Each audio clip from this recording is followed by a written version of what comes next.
Hello, my name is Matt Steele. Thanks for checking in.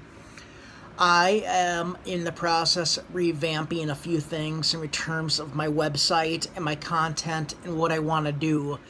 But in the process of this, which might take another week, and I wanted to kind of talk about it with you guys and the viewers and see kind of what your take on this is. There are a few things in the movie, spoiler warning right now for people who have not seen it.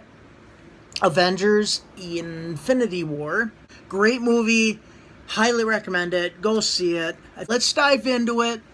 You let me know what you think. These are a couple things that I've been really picking off and wanting to kind of discuss and see what you guys think. So let's talk about this. So why is he like, you know what? Time to pick up the garbage. Shouldn't have done it last week. I waited till last Tuesday, missed Thursday pickup, but now I'm just going to take care of it myself. You're the most powerful being in the universe, arguably without the gauntlet. Why not put it on and actually make something happen? So why he did not do that, I am not sure. Assuming it's because he wanted to see some things play out, as far as where some of the stones were and whatnot, but who knows. But that's kind of one of the serious things that stood out. Now, before anything I go any further, these are things that stood out and made me stop in the movie. And while the movie was being played, I was thinking, where did he get that from? Where did he get this from? Before you knew it, 10 minutes had passed. I had no idea where I was. And 50% of the universe was gone. What, could he protect certain people? Could he not protect certain people? Could he restore certain people? If that's the case, is the Black Order 100% in function now? Now, another question is, where was Barton and where was Scott Lang? That was addressed also a lot in social media. And they're going to be a big part of Infinity War 2. Big part coming out. So it was kind of a cop-out they weren't in there, to be honest with you. Because they could have had them in there, at least show that transition of them out. I get there's a lot of characters. That would have not been tough. Hey, I'd just say they took a deal. I mean, that's kind of their quip. I don't know if it works for me. It may have worked as an entire movie, this first half and the second half, but not just leaving them out and kind of here's a quick, weak explanation why. Another thing I have about the movie is the Black Order. Was Thanos for as Cull Obsidian, Proxima Midnight, Corvus Glaive, Ebony Maw. It was those four, and it was their duty to go get the stones or to find them. Why send them at all? You can space travel there, rip the gems out of Vision's head as you wanted to anyway, and be done with it.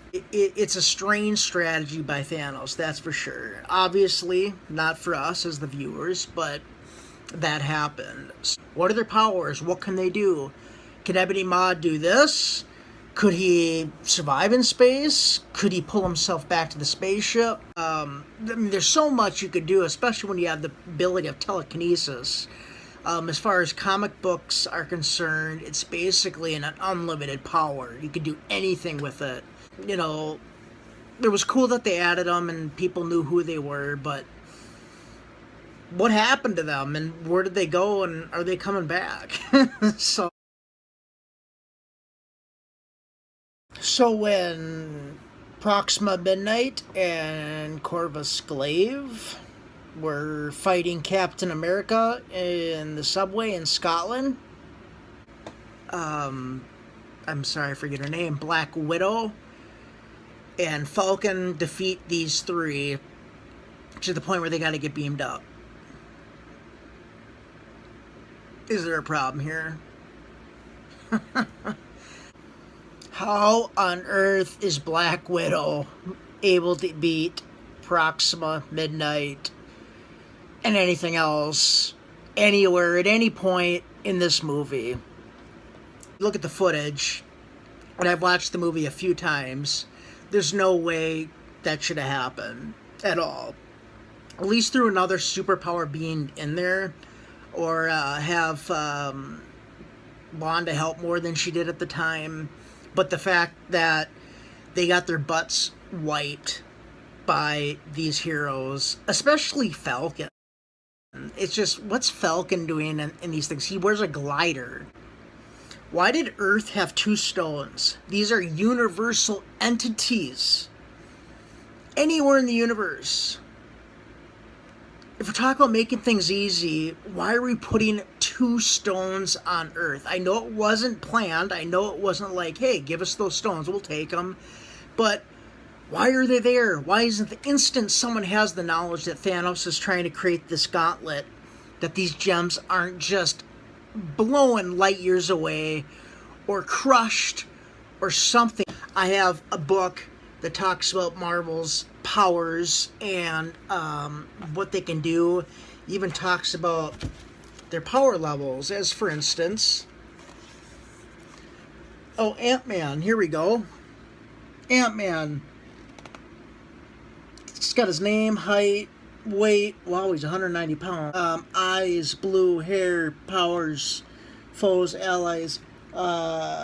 Energy projection 3, strength 2, durability 2, fighting skill 2, intelligence 4, speed 2. Probably one of the weakest there are in this entire book. Maybe that's why he was left out. So I feel bad for that Black Order. They really didn't seem that useful. And when they did, they showed a lot of potential. But ultimately,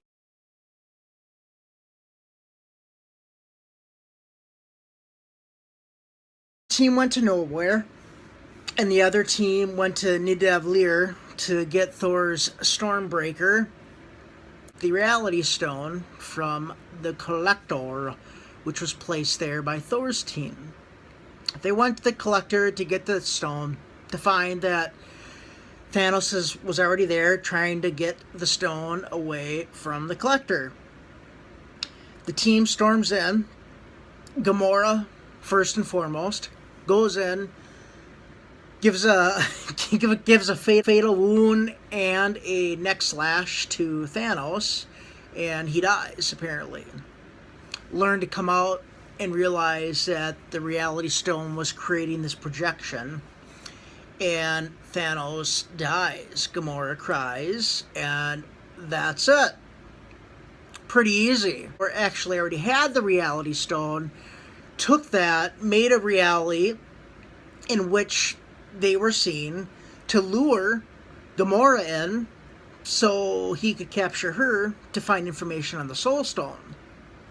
Before that happened, Quill and Gamora had a conversation about Gamora wanting to be killed by Quill because she had information regarding the location of the Soul Gem. The trap has been laid. Gamora gets captured by Thanos. Peter shoots his gun at Gamora, ready to do it, without really a whole lot of second hesitation. Shoots Gamora. But bubbles come out, because that's what Thanos does with the Reality Stone. He turns lasers, or whatever comes out of Peter's elemental gun, and changes it into bubbles. So there goes Gamora and Thanos to find the Soul Stone. So there it is. This will be important because later in the story, when they are on Titan, Quill sets a plan in order to capture Thanos off guard when he comes on to Titan again. His plan works. Very complex, weird, odd plan, but it works. So he sits there. Apparently his job after the capture of Thanos is to just look at Thanos and interrogate him. He interrogates Thanos on where the soul, or on where Gamora is. Where's Gamora? And he doesn't get the answer he likes. He hits Thanos a couple times, but to correct a lot of people on the internet, he's not the one that caused Mantis to fall off and for the whole thing to go awry. Spider-Man, whatever he was doing, slashed into Mantis's face, and she fell off after the hit of Peter Quill to Thanos. And Iron Man took his hand off as well, helping out to get the glove off. Now, why is Peter freaking out? He almost just killed his girlfriend over hiding information for the universe. So he doesn't know where they are in that process. He knows that they may have the Soul Stone and they may not have the Soul Stone. So my question is, why is Peter freaking out? I understand there's a waiting or understanding that he almost just killed his girlfriend over information to the Soul Stone. Versus, okay, yes, I'm still mad, but I'm going to wait until the glove's off before I decide to put a hole through this guy's head. Thanos. Why he didn't, I don't know. The deaths of the people in this movie. Black Panther. Vision. Spider-Man. Winter Soldier. Groot.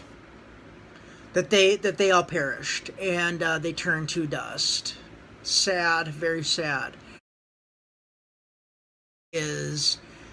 Before going into that movie, we know that Disney has Spider-Man set up and other movies set up for these characters. The most ridiculous things I've heard is, as far as Spider-Man, well, maybe Ned takes on the Spider-Man men that were in the movie. Take up the mantle and protect the city while he's gone. That's ludicrous. That is absolutely ludicrous. We know these characters are coming back. It's sad that they left. That's the problem with Marvel slating out their movies. Hopefully they understand that, and you understand that these heroes are coming back. All is going to be good. All will be well. The Soul Stone. There is a lot that's riding on the Soul Stone. Very, very specifically, the Red Skull says the Soul Stone, for you to understand its knowledge, you have to give up something that you love the most so that the bearer knows its consequences and whatnot and so forth. So once that Soul Stone was acquired and he had to throw his daughter off the cliff, he learned the knowledge of kind of what a life for a life took and for what a life means. Whether it's a good life, a struggling life, or a hard life, it is still a life. Not every life needs to be in a luscious utopia with nothing to worry about. Life's about struggling as well. I can tell you that. Life is about struggling and getting through those struggles. So I think there will be some revelation that happens with that. The way they're going to beat Thanos isn't going to be through temporary means like we've seen, like just overpowering the villain, but reasoning with the villain. Now that he has reason behind him, that they're going to be able to reason with Thanos and say, look, here's where we are. Let it live out. Now that you have this all-powerful knowledge. But I'm sure there will be some type of stake. Like, even in Age of Ultron, they said there's going to be huge stakes. The one person that died was the one person that had 2 sentences the entire time. Quicksilver. And he died in a way where he shouldn't have. Because thanks for tuning in. Thanks for watching. I love you guys to death. Enjoy Infinity War.